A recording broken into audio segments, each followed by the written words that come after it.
All right, well, welcome. We can kick it off. We have a very busy agenda, so allow me to introduce myself. For those of you who don't know me, I'm Josh Baird. I'm the president of the Canadian Rural Revitalization Foundation, and welcome to our 2024 annual general meeting. So excited you are all able to join us today. Before diving in, I did want to respectfully acknowledge the territory in which I gather here in Conception Bay, South Newfoundland, Labrador as the ancestral homelands of the Beothuk, and the island of Newfoundland as the ancestral homelands of the Mi'kmaq and the Beothuk. We also respectfully acknowledge Labrador as the traditional and ancestral homelands of the Innu of the Tassanin, the Inuit and Nunatsiavut, and the Inuit of Nunatukevet. We strive for respectful partnerships with all peoples of this province as we search for collective healing and true reconciliation and honor this beautiful land together. So, certainly, I would love for everybody to provide their acknowledgements. We don't have time to do that verbally, but certainly if you want to introduce yourself and the land in which you reside on in the chat, we'd certainly encourage that today. All right, let's dive into it. I'm excited we're all here and also very proud to officially launch the State of Rural Canada Inclusive and Sustainable Futures for Rural and Northern Communities. Our team has worked incredibly hard to pull this off, and I'm just super grateful for everyone that was involved with that these past certainly 18 months. I want to extend a special thank you to Emily Vandermeil, Dr. Jolena Leader, and Dr. Patrick Roder, who facilitated the development of this volume. And prior to getting into the nuts and bolts of the AGM, I did want to kick it off with a presentation of the state of rural Canada. So without further ado, I will allow, I believe, Emily to take the reins and chat a bit more about that. And for the next hour or so, we'll be highlighting this important work that we've all been working on. Take it away. Great, thank you. Uh, yeah, I'll just do a quick overview. But yeah, hi, my name's Emily. I'm calling in from the snowy and just the sun coming up now, Trondek-Quetchen territory up in Dawson City, Yukon. I'd just like to also acknowledge all the contributors to the fifth iteration of the State of Rural Canada report that are able to attend today. I see some familiar names in the list down here. And then I'd also like to acknowledge those who were able to present at the SORC session at the Northern Dialogues Conference down in Whitehorse this past May. For those who could not attend, this session is available online, a recording of it, that previous session, sorry. And I've got a link and we can share it in the chat for those who wish to view it. We had a lot of interest from authors for this year's SORC report to participate in that session down in Whitehorse, but also today. And kind of between the two sessions, we've got a really good geographical representation and spread, especially also from northern regions, which was the theme of this year's report. I'll let Patrick take it away from here, though, and go into a bit more details about the report, and then we can get on to the contributors presenting today. So thank you. Thank you, Emily, and hello, everyone. I'm Patrick Bruder. I'm an associate professor at Thompson Rivers University in Kamloops, which is on the traditional territories of the Secwepemc people. But I'm actually coming to you today from my own homeland in rural Ireland, in the west of Ireland. So we don't have broadband here yet, so I'm doing my best to hang on. But I'm very happy to be here with you. I want to thank, first of all, SURF, the SURF board and the SURF executive, Josh, and everyone else for continuing this important work with the State of Rural Canada. The State of Rural Canada reports have been going for a decade now, for 10 years since the first report was produced. And I think when you look back, those of you that go to the SURF website, find the State of Rural Canada page and look back at the documents, you can see a little bit of the evolution of SURF over those years. Various versions of the SURF have tackled topics that were issues of the day. For example, the second version of SURF focused on rural data, which was and remains a big topic in rural development. The fourth State of Rural Canada report looked at the impacts and implications of the COVID-19 crisis in rural Canada. So I think touching on lots of the topical issues that come up in tourism, in rural development, and also this version, the fifth iteration, which I think looks at inclusive and sustainable development in rural and, as Emily said, northern and remote communities. So SURF has done a great job over the years of expanding its geographical reach, and we're now well represented across all of Canada, across all of the territories and provinces. But I think also if you take a close read of the newest version of the State of Rural Canada report, you'll see that we're also expanding thematically or topically. We're starting to include more angles and more issues and more lenses, if you like, on rural development. So, I mean, the report is there now on the website for you to review. So have a look at that and enjoy reading it.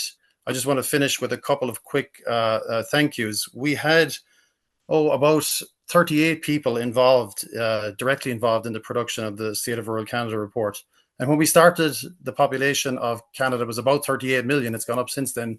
So I guess to all the contributors and the editors and the designer, etc., you could say you're 1 in a million. So thank you for contributing to this version. We had 33 contributors to the chapters. We had the 3 editors. So a huge thanks to Emily and Jolina for leading and allowing me to assist in developing this important work. And also want a special thanks to our designer, Luke, who has been working hard to make this deadline for today's publication and release of the report. And also to John Dale, who's been helping SURF work on the website and has got lots of the information up there. Just as a final point, where does the State of Rural Canada fit in SURF's overall work? I think SURF does 3 very important things. Most of you, all of you, will be familiar with SURF's monthly newsletter. So if you want to keep in touch and keep connected with SURF, that's the best and most present way to do it. We also have an annual conference in collaboration with a local partner every year, and that is a great way to connect in person and online on a regular basis. And the State of Rural Canada report fits in as an interannual report that becomes a bit of a touchstone on where rural Canada is at any given time. As a final point and by way of conclusion, when you've finished reading the new report, make sure you have a look back at the previous versions too, because what we're starting to build now with over a decade of work is we're building a historical picture of the policy and development of rural Canada. So I think looking back over the different versions and what was touched on and what was covered in each is a great way to kind of see how we are changing as an organization and how rural Canada is changing in general sense. So with that, I will hand it over to Jolina, if she's with us. I can't see. I'm here. Yes. Oh, there you are, Jolene. Okay, so and I'll say thanks again, especially to Jolina and Emily for keeping us on track. Fantastic. Thank you so much, Patrick. As Patrick mentioned, I'm Jolina. I'm an assistant professor of management at the University of Saskatchewan and co-editor with State of Rural Canada. I had a wonderful chance to work with our authors and our editorial team, as well as our designers. So this is just fantastic. We are excited to obviously have a few of our chapter authors here to speak with us today. I should first acknowledge, of course, that I am on Treaty 6 territory in the homeland of the Métis in Saskatoon, Saskatchewan. And so in terms of our authors who will be sharing a bit about their chapters today, we have Sophie Kirby here, who is the author for the chapter on Northwest Territories, and her chapter is evaluating the landscape and power dynamics of funder-grantee relationships in the territory.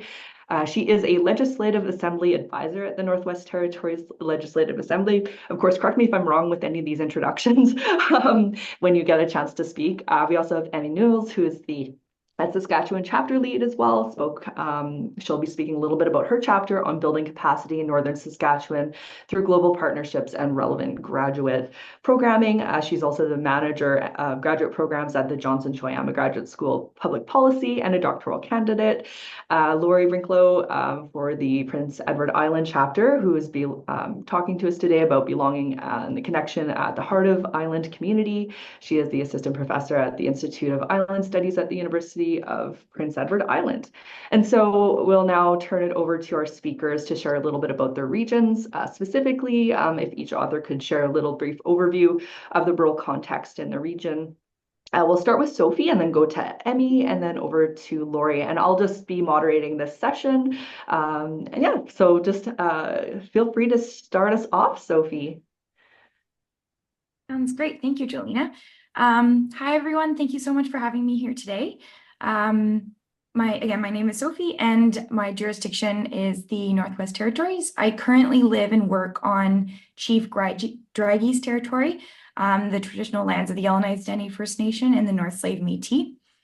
My chapter provides an overview and insight into the realities of the Northwest Territories, particularly as communities grapple with a rapidly changing environment, an ongoing history of colonialism, and an evolving economic disposition.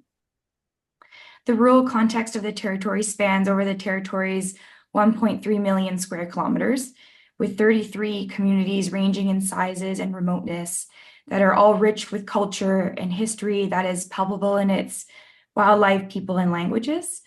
The relationship to the land, waters, languages, and culture are what make the Northwest Territories a place firmly interconnected with its surroundings.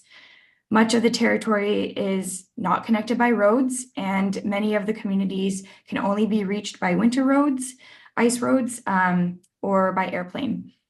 Therefore, the rural context in the territory presents social, political, and resource dynamics, particularly between the capital of Yellowknife and the smaller communities. Yellowknife has historically had more available services, program variety, and labor market opportunities. And with these community and sector dynamics also comes how Northerners define remote in the territory. While some would define Yellowknife as remote in the broader Canadian context, others would say that because Yellowknife has more resources and infrastructure in comparison to other northern communities, it is not considered as remote. What remains clear is that the territory has a unique interterritorial urban remote subtleties and broader north-south dynamics that influence sectors, including the nonprofit sector, which is the focus of the case study within this chapter. The chapter presents a case study based on research I conducted during my master's degree that analyzes the nonprofit sector in the region and particularly the funder-grantee relationships within the sector. The case study illustrates the relationships and power imbalances between funders and grantees in the Northwest Territories, with potential implications for other northern regions in Canada. The context of the northern nonprofit sector is particularly interesting to delve into because this sector is a strong and impactful vehicle in understanding and designing solutions to deep-seated issues in rural and remote communities in the Northwest Territories. Thank you.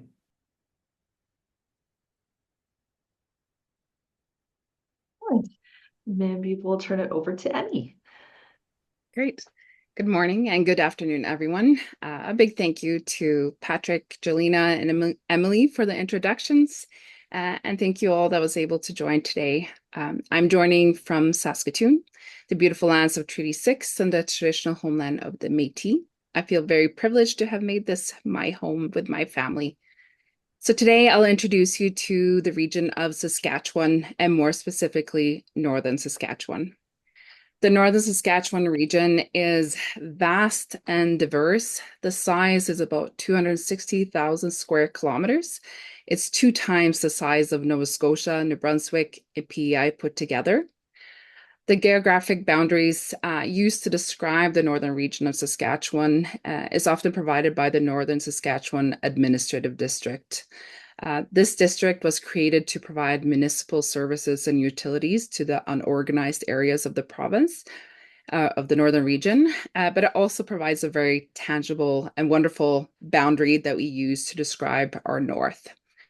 It has a line that goes straight across the province. On the west side, it goes north of Meadow Lake Provincial Park, north of Prince Albert Provincial Park or National Park, and then south of the village of Cumberland House.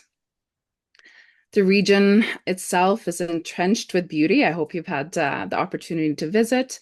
And it's as well, it's really rich in natural resources and support a thriving resource extractive industry. Other noteworthy industries are tourism, fishing, forestry, and outdoor adventure activities. The region still lacks adequate infrastructure. Some of the things that Sophie talked about, we experience as well in Northern Saskatchewan. Poor road network, for example, Some of our communities are flying only. You could drive on some winter roads potentially, but it's still 20 hours to Black Lake from La Ronge that are still all within the northern Saskatchewan region. The flying time from Saskatoon to Uranium City is 4 hours, the same distance it takes us to get to, or the same time it takes us to get to Toronto. So this is a massive region. Within the region, there's a population of about 36,000 people spread across 71 communities. The population density is about 0.1%, making it more comparable to the territorial north. In the last census, about 85% of the population self-identified as Indigenous, including Cree, Dene, Métis, and Inuit. Half of this population lives within one of 12 First Nation reserve. It's also a very young population. Half of the population is under the age of 29. And though immigration population has doubled in the last decade, it's still under 2% of the population. So that was a very quick snapshot of the northern region of Saskatchewan.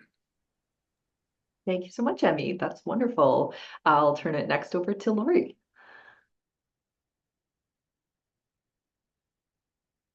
Thank you. I love this cross-country look. It's these little snapshots are great, and it makes me want to travel again. I grew up in BC, so I've seen most of these places, and would really love to get back.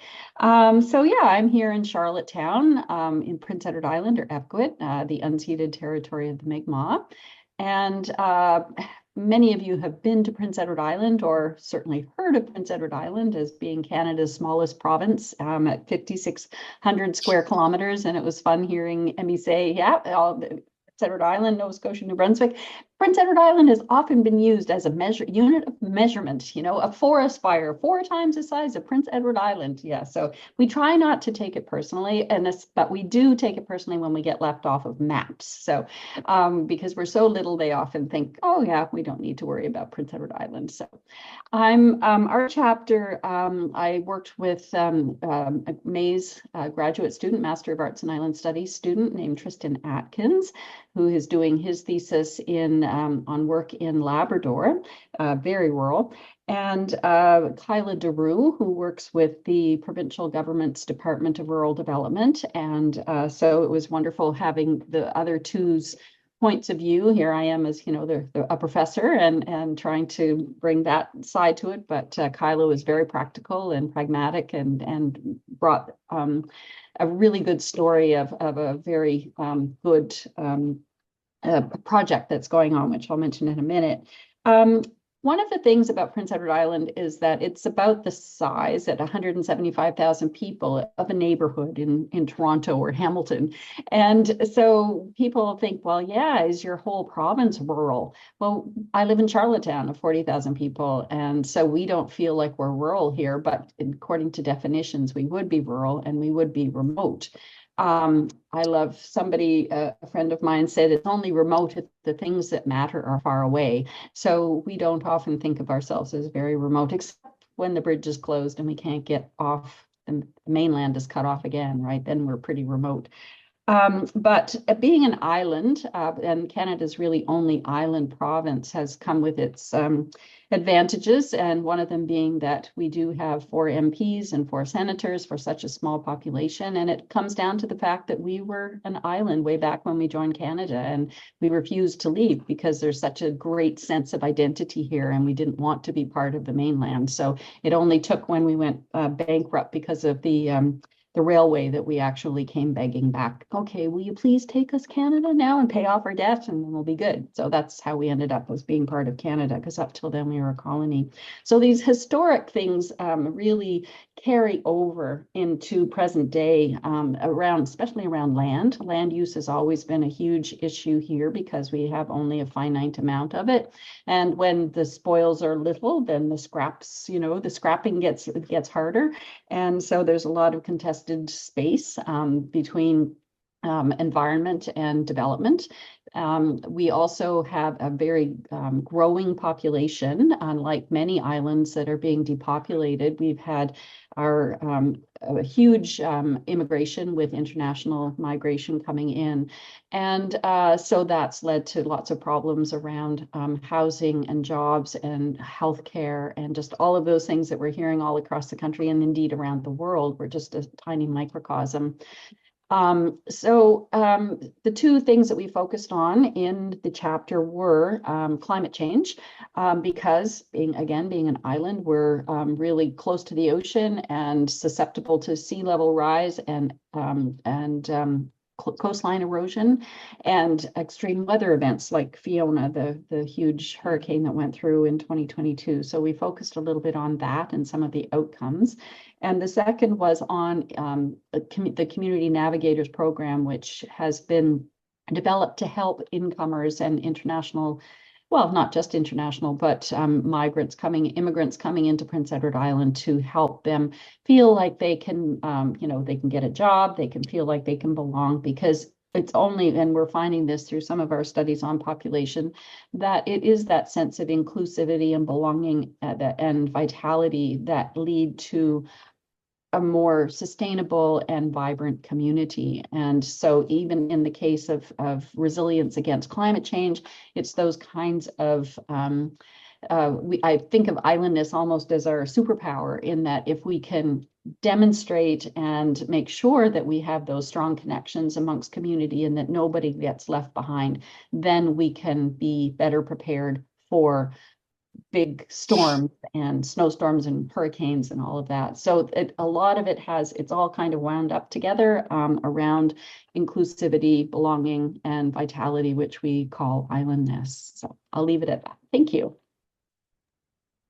Fantastic. Thank you so much for the overviews of each of the chapters. It shows the wealth of knowledge that is brought into these chapters and just how thankful we are to have this brought into the state of rural Canada.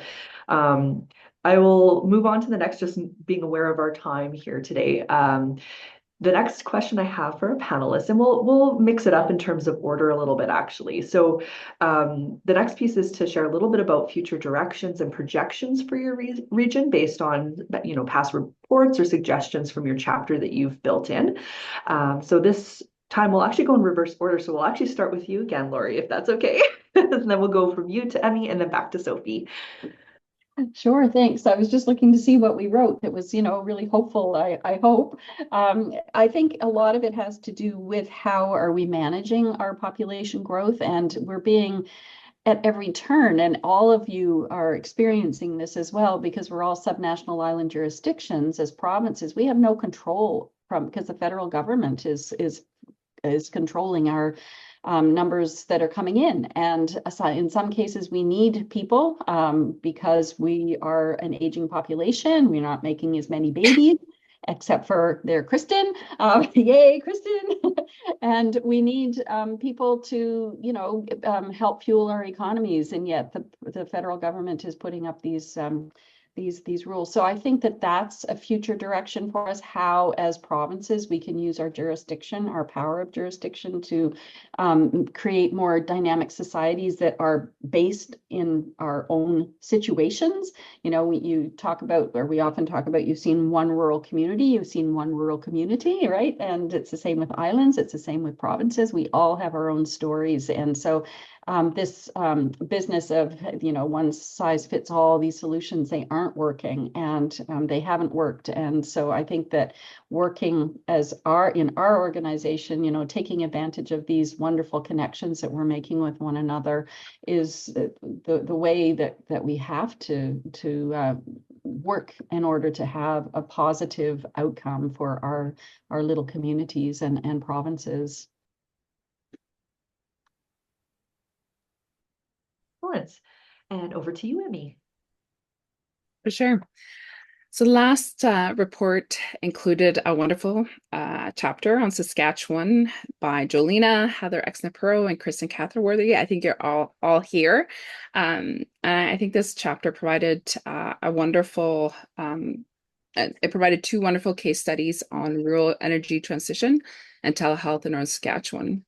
It presented a really dynamic rural Saskatchewan, but also reflected on some of the divide between urban and rural, and reflected on some of the importance of community-directed and led solutions and efforts to improve the quality for people within the province. This new chapter that I worked on continues some of this reflections on the division between rural and urban, but more so between south and north, and especially the remote north. In the current chapter, I discuss how Northern Saskatchewan continues to face unique challenges impacting communities and socioeconomic development of that region. One specific area that I focus in on the chapter is the opportunities for post-secondary education in the north. The obtainment of bachelor degrees in Northern Saskatchewan is 5 times lower in Northern Saskatchewan compared to the Canadian average. It's a similar statistics for graduate education. The education gap is not only between South and North, but it's also between Indigenous and the non-Indigenous population of the region. Of those that have completed a graduate degree, for example, in North Saskatchewan, only 37% identify as Indigenous. And I'm reminding you the population is 85%. So that is a 48% discrepancy.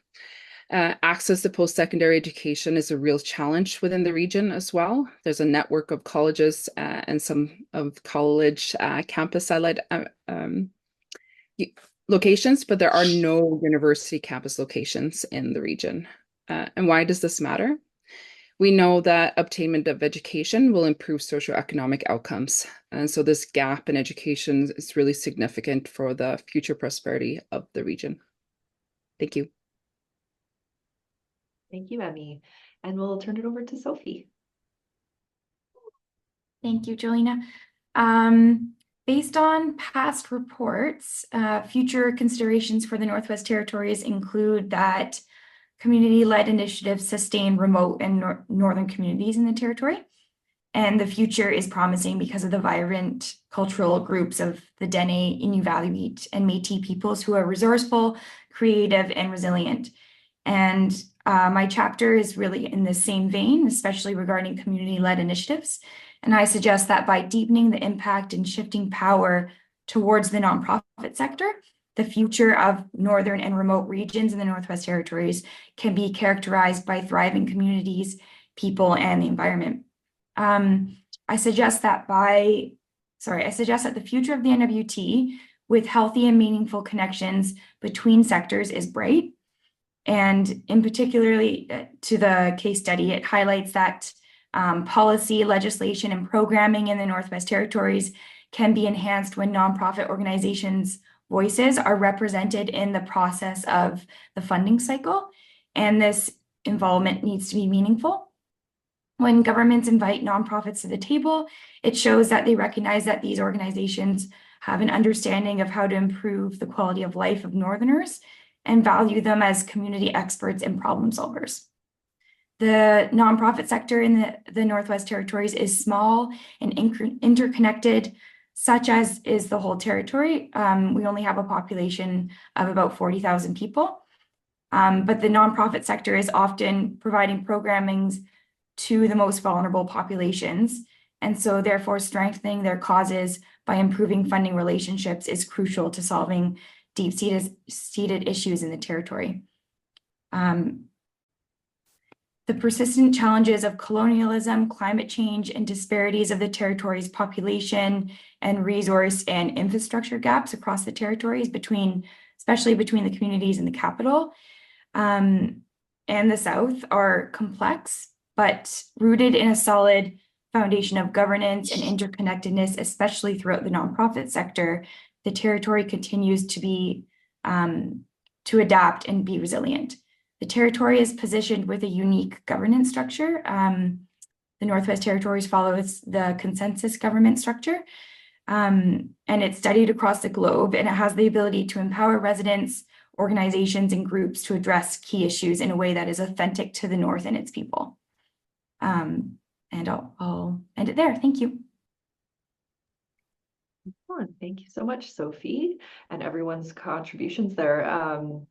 So the next kind of question for the group here is whether you could share one example from each of your regions that is particularly relevant to rural and northern development. So of course, we've heard a few things already, thinking about socioeconomic status or elements of social and economic development, infrastructure, climate change, reconciliation. There's lots of elements there. This time we can maybe start with Emmy, if that's okay, and then we'll move over to Sophie and then Lori. Sure, thank you. I didn't mind being in the middle as a middle child. That was kind of fun. In my chapter, I will introduce lessons providing graduate education in Northern Saskatchewan. The lessons are provided from delivering the joint Masters of Governance and Entrepreneurship in Northern and Indigenous Areas, the GENI program, but as well the program, the Masters of Northern Governance and Development. Together, the program has about 75 graduates, about 48 of them that are still staying within the Northern Saskatchewan region. We also have some amazing alumni in other regions as well, including Sophie. I'm going to poke you. It's wonderful to have you part of this panel. And then we also have, and this is, we know this is a small cohort and small numbers that we're talking about, but when you have only 370 people with a graduate degree within your region, these are significant numbers. And there are 3 lessons I would like to highlight from this program and working with this program. One, relevant programming matters in efforts to build local capacity. The program launched after a wide consultation on capacity needs by the communities and industry and government. There's also a program that's very unique in its structure. It's an interdisciplinary hybrid graduate degree, including both professional skills development and research. The research projects are required to benefit Northern and Indigenous communities by providing applicable lessons and solutions. Also, the program is delivered by flexible online learning for working professionals, ensuring the workforce stays in the North and does not move out of the communities that need them to stay. Lesson number 2, global partnership can strengthen learning for all students and communities. The GENI program is delivered through a very innovative partnership between University of Saskatchewan and UIT, the Arctic University of Norway. The partnership provides us opportunities to strengthen our resources. We can pool together our resources. We both have small faculty and small limited resources. And the learning is so much deeper and so much more impactful, providing these regional comparable lessons. Much like this report, it does so in a northern scope. We also have required international mobility for the students. They go on 2 short field schools, and as provided in some of the research that I am doing right now is that this is really providing transformative lifelong lessons that encourage the cohorts to be the change makers that the northern communities need. Lesson number 3, and this is to really be aware of some of the physical challenges of delivering education in the North. The programs are small, the cohorts are small, university and governments want big numbers, they want to maximize. And this like financial viabilities of programs are really difficult. What we have found that building partnerships with institutions and communities provide much stronger financial viable programs. And that has been the lessons from our programs. Thank you. Fantastic. Thank you so much, Emmy. We'll turn it over to Sophie. Perfect. Thank you.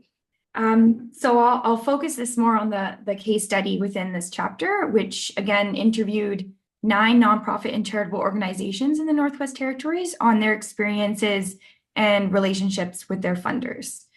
So in the context of rural and northern development, and in particular note to the social purpose or social impact sectors, fostering a more collaborative and impactful funder and nonprofit landscape and relationships can show genuine support to organizations and trust in their vital work. Northwest Territories nonprofits are problem solvers. They're big economic contributors and should be further empowered and invested in for their innovation, creativity, and expertise in local knowledge and community well-being. Examples of these nonprofits are such as Supporting Wellbeing, Walk to Tuck, and Entrepreneur, which demonstrate how innovation and resilience in the territory has grown and celebrated through this sector. This sector can be a catalyst for system change and provides substantial benefits to residents of the Northwest Territories. And this research also introduced a framework named community-driven trust-based funding, which supports the nonprofit sector by reflecting their authentic and organic comments throughout the study. And study participants were reflected through, their comments were reflected through 4 themes. The first is community and organization empowerment.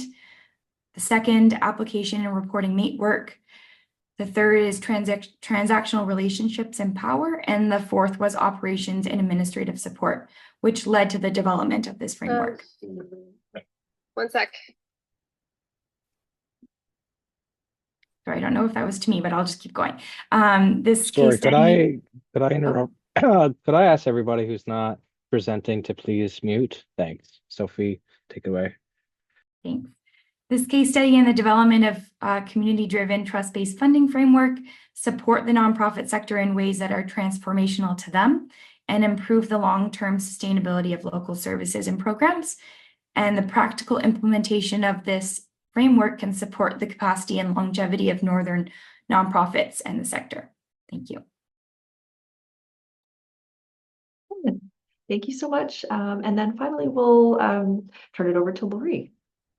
Thank you. Well, I'll talk a little bit more in more detail about the Community Navigators program because it has been such a success story in Western Prince Edward Island and might be something that if other communities are looking to for examples of how to foster belonging and then thus retention in rural communities. So it started in 2019 as a pilot project funded jointly by the Atlantic Canada Opportunities Agency, which is for our Atlantic Canada and the province, and began in the western part of the province with a focus on supporting newcomers to integrate into rural communities. So by 2020, it was so successful that services were extended island-wide, which is great. We have 3 different counties, and many of them are they're rural in scope, in that most of the Charlottetown with its 40,000 people, Summerside with its 15,000 people, everybody else is out in the country and would be considered rural. So it's covering a large swath of our population. So what they do is they support newcomers with housing and employment counseling services, and they host public events that bring newcomers and existing community residents together. And the goal is to create spaces where newcomers and community residents are given opportunities to organically form relationships with one another. The key to those connections is finding those different ways in which they can bring people together so that everybody feels like, you know, they can belong.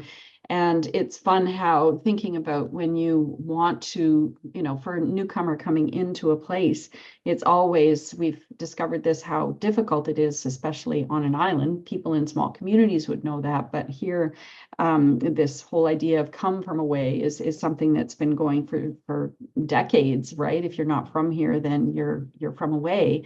And how do you, as a come from away, like I was way back when I first came, actually feel like you belong? And a lot of it has to do with contributing back. And so this is a really lovely way then of bringing community people and newcomers together so that people can actually give back to the province or give back to the island and feel like they belong and thus stay. So that again, I said it earlier that we need newcomers. This is a way to make sure that we are going to grow and thrive. Having these kinds of challenges by more newcomers coming to rural areas is a good news story. We have to always think of it that way. There's lots of challenges that come with increasing population, but there's also many, many rewards. And we hope that through this little example of a program that is now working island-wide in our rural communities serves as an example of something that actually works to help retain our people and make our island a better place for everybody. Thank you. Excellent. Thank you again. Just the wealth of knowledge I keep hearing, different solutions, different things that are happening in different regions, and it's just fantastic to hear. And it's a good representation of what we're having and showcasing in the state of rural Canada as well. We do have a final question, and I'll kind of leave it up to anyone who's on the panel here today to jump in. I am mindful of our time and want to save a little bit of time for questions at the end here. So just maybe a brief response on this, but our final question centers on how to mobilize knowledge. And in your view, what is the significance of the State of Rural Canada report, and how do we ensure it reaches the right audiences? And so by audiences, that could be for public use, mandate letters, community use. We'll just leave it up to whoever wants to jump in first, just to mix it up a little and just kind of a quick response to that. And we'll jump into some questions after. Well, I'll start. I think it needs to get into the hands of the decision makers, especially at the provincial and federal government levels. We will probably be having an election happening in the next year, and to perhaps do some smaller sound bites, if you will, from this report that we can actually put in people's hands, or the politicians, the people who are running for office.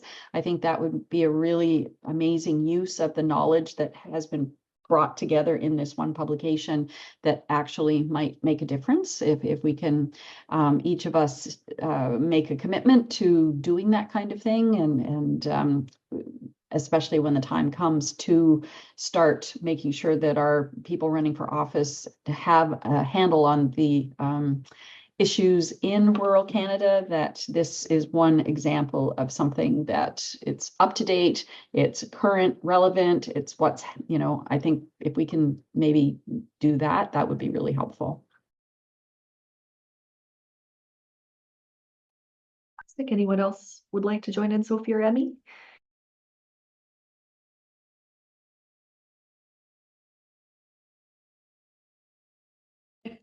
I'm trying to jump in, but not muting.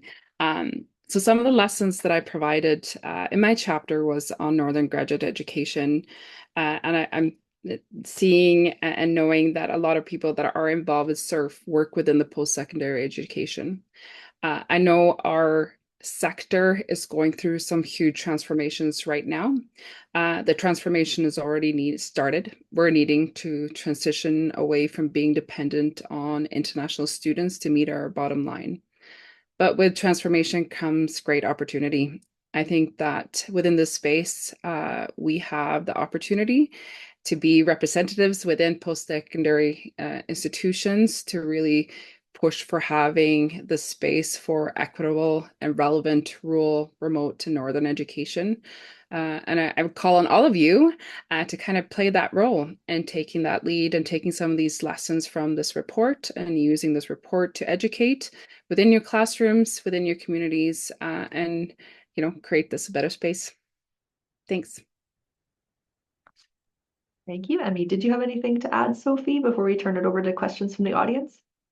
For sure. I just wanted to add quickly, just in terms of like getting, especially with the future directions, areas of each of the jurisdictions, I think that's important to get into the hands of community members and bring that to the community level. I used to live in a very small community in the Northwest Territories before Yellowknife, and I've saw that oftentimes the community governments are really the hub of the community. It's such as like the hamlet buildings and the Indigenous governments as well. And so getting kind of tangible and digestible information out to those areas, especially like even in the way of posters or written information, especially with internet issues in smaller communities. And in particular as well, getting that information out to research conferences in the North that are held by Indigenous governments, such as the Clecho government and their research arm, Hodesita. So just some things to keep in mind to bring this to the community level. Thank you. Fantastic. I see that Patrick had also put in a call for any questions from the audience, if you wanted to type them into the chat, or if you would like to raise your hand and ask them verbally for our chapter authors. So I'll open the floor for those questions, Q&A.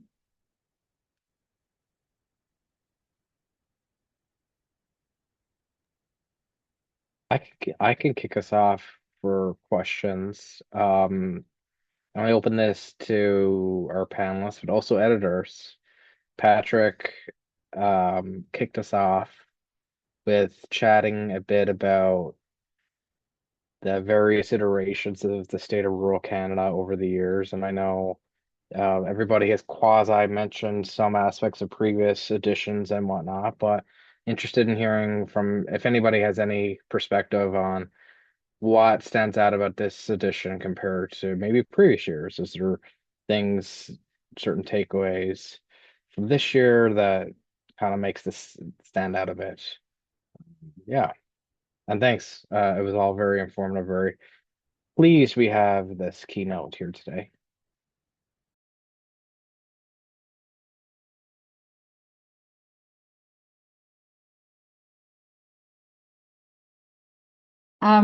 I'll just jump in. I think that a research project for maybe a MyTax funded student might be to take a look at all of these issues and see what the common what the common themes have been, the concerns, but also the progress, and to write some kind of a report on that, or a journal article or something would be really, really useful. I haven't gone through them all to know, but I just knowing the ones that we worked on over the past several years since we began, and looking at Prince Edward Island, it's been quite eye-opening to see, the direction that we have taken, and so to compile all of that together into one document might be really, really useful.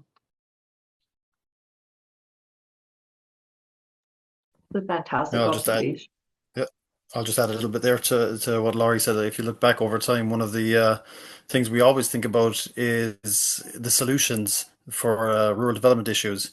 But I know from looking back at the previous SURF reports and other reports that we've done over the years, not just the state of rural Canada, we often come down to, if there's more funding, we can solve the problems.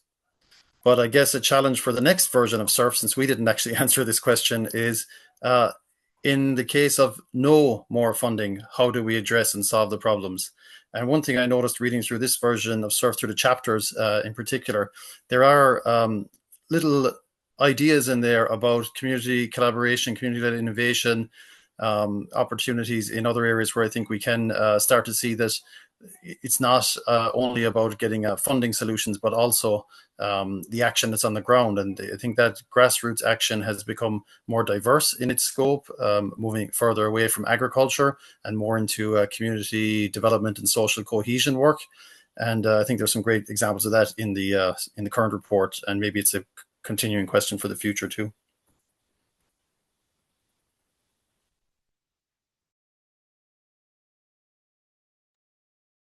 That's a really great point. I think for the current version of the state of rural Canada, I think we really wanted to focus on the inclusivity of what rural means, I think, across Canada too. I think that's kind of what sets it apart a little bit.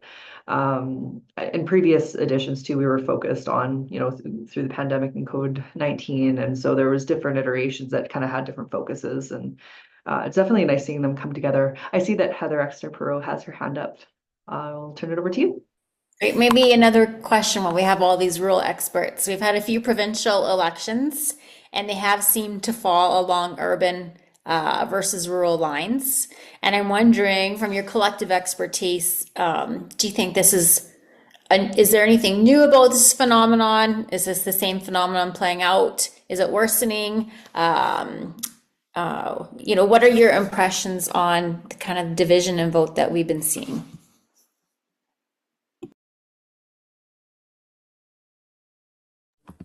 Who's going to answer that? Can I give you what I think is a relatively positive perspective on that question? I think I'm a geographer, so I like looking at maps. I think when you look at the maps, you see in the case of British Columbia, you see red in the interior and orange on the coast and the major urban centers. But I think when you drill down to a more localized spatial scale, it's a lot more mixed. And so I think at the local level, especially on issues of rural development, I think there's much less division. Certainly in the case on the west coast in British Columbia, where I think the major parties agree on for the most part, on the key issues around rural development, resource development, etc., community development. I think they're not that far apart. So maybe it's an opportunity for those of us who work in rural spaces to try to figure out how can we share some of the ways that we work together with some of those more urban, challenging environments where they seem to be a bit more division. At least that's what I see in British Columbia in the rural communities: less division, more cooperation.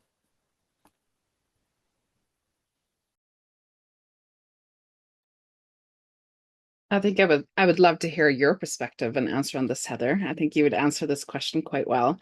And I for sure within Saskatchewan, the divide is quite strong, and you would know this as well between the urban and rural, and also south and north. There's also a division, and I do think as educational institution, we have the opportunity to be a bridge. And I think that bringing in some of the lessons we have within this organization as well and SURF, there's some great opportunities on how do we create those bridges, and how do we educate, and how do we bring people together, and lots of lessons from this space for sure.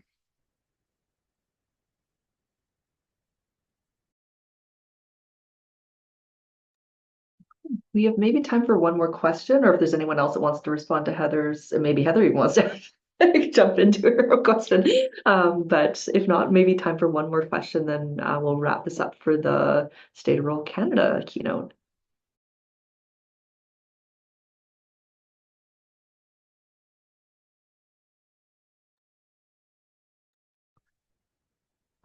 Can I say a few words? First, in answer to the previous question, in my work in rural data, I have found quite a few synergies between rural and urban data from the perspective of neighborhood data in urban contexts, that the issues around small populations, sometimes low population density, sometimes a feeling of a policy, maybe a metropolitan policy that's a kind of a one-size-fits-all policy that doesn't fit neighborhoods in urban contexts, doesn't fit rural communities. And I've seen a few examples of sharing principles around using data to understand local issues, that the methodology is shared between rural and urban. And there are some opportunities for networking there that can really build bridges between rural and urban issues and bring important issues about local development, about concern for disadvantaged groups, about alternative approaches to economic development, where sharing between rural communities and urban neighborhoods can be beneficial. I'd also like to use this opportunity to say a couple of things I didn't see or hear from presentations today and from State of Rural Canada. One is there was a previous edition of State of Rural Canada that focused on data, and the concerns at that time were largely about data access. We've passed by that. We're drowning in data. Data access isn't the problem. It's data utilization is the problem. And it's been kind of between the lines of what I've heard today, but not made explicit. And I think there's some real opportunities to share best practices, to share case studies around utilization of data, and using data to make a difference or to make an argument or to present a case. So that was one little piece that was sort of there, but a little bit missing from my perspective. The other thing that I thought was mentioned obliquely, but not explicitly, is the concern around rural nonprofit organizations. In a lot of rural communities across Canada, traditionally, the nonprofit organization services have been church-based services or some kind of Christian-related social service. And recently, you look at the recent data, the fastest growing, and in many cases the largest religious group in Canada is no religion. And there are a lot of rural communities that are really struggling with that change in the religious makeup of rural Canada and its implications for, okay, so if everybody at your local church is over 90, who's going to provide the social services that the churches used to provide in rural communities? And I've seen a few, but I would have to say very few examples of where there have been secular, non-religious, um, nonprofit organizations really step up to the plate and fill some gaps that have been left by the decline of local services provided traditionally by churches. And that's just my observation. I don't have any research on that, and I'm not sure even if anybody's researching it. I'm just throwing out that's something that I thought was sort of referred to in some of the comments about the burdens placed on nonprofit organizations in rural communities, but not explicitly characterized in that way. So um, anyway, hi everybody. Glad to be part of this. Well, thank you so much, Nelson, for your observations and contributing in that way. We're going to move on to the next part, but I do want to thank all of our panelists and also for everyone joining today, listening to the talk as well. As noted earlier, we have State of Rural Canada 5, which is now live on our website.